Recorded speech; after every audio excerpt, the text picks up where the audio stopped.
You are starting as a manager in a new team, in a new workplace maybe, so you have a totally brand new team with you.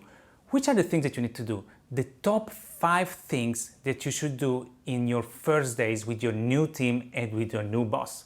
And 2 errors to avoid.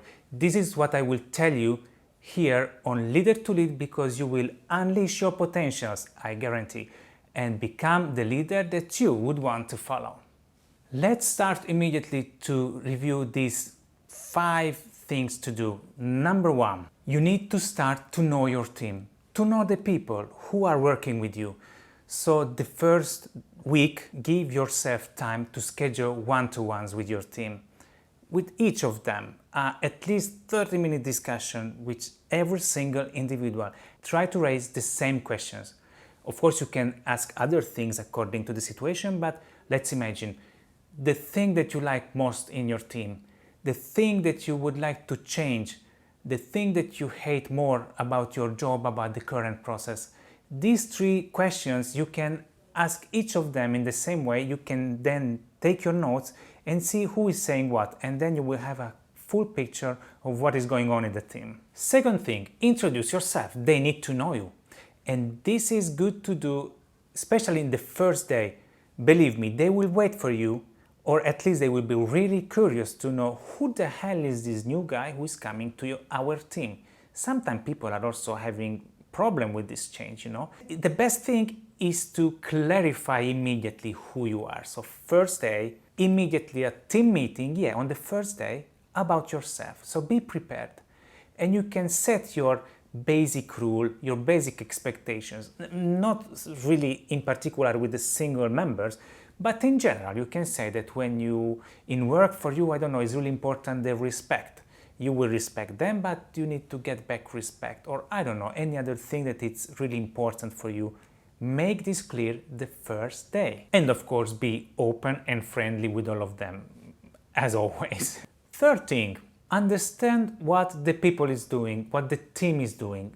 Understand what will be your job. Sit with your people. Try to understand what are they doing. You can rely to the veterans, the senior people. They will help you to understand. You can sit just there and check what they're doing. You can ask them about the previous boss, about previous processes. Try to get more and more information possible. Number 4, talk to your boss. Understand what is the expectation of your new manager. What is his view and his knowledge about your new team? Which are maybe some historical issues or conflicts that are in the team? He will be the best person who can tell this to you in a more objective way. You will also listen to the team based on your assessment and your one-to-ones that I mentioned to you, but your boss will give you his overview about all of the situation in the team. Talk to your boss, really important. First day, or at least in the first days for sure. And number 5, understand the team's KPI, so the key performance indicators. So those numbers that will tell you if your team is performing well or not. For sure you have, if your team doesn't have KPIs, it's the first thing that you should set up.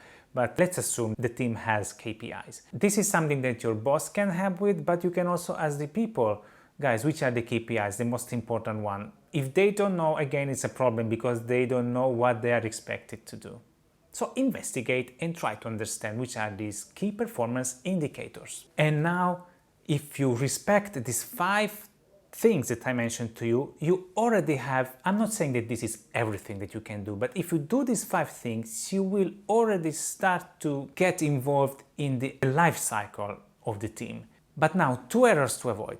Number 1, that you would like to change everything because you are coming from a previous experience, you know everything, and you are going to show here what to do. Maybe because your manager told you that this team is not performing well. Yeah, slowly.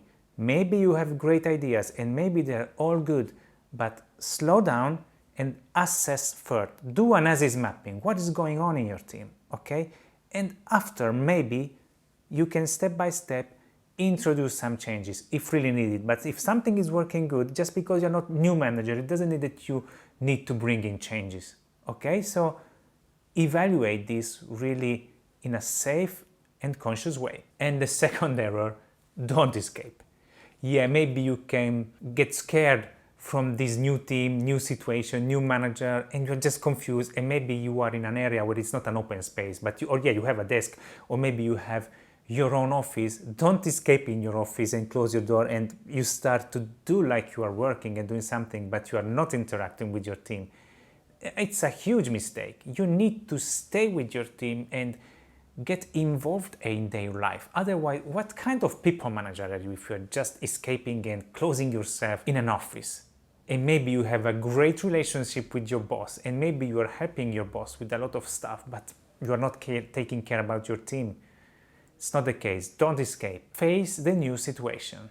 This is it. If you liked it, please push the like button. Small effort from your side, huge help for me. And don't forget, as always, in the description of my videos, you can find a link from where you can download a PDF, an ebook about the 10 most difficult situations that you can face as a people manager.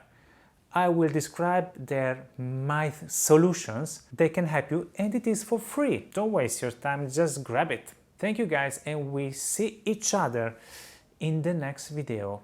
Take care, bye bye.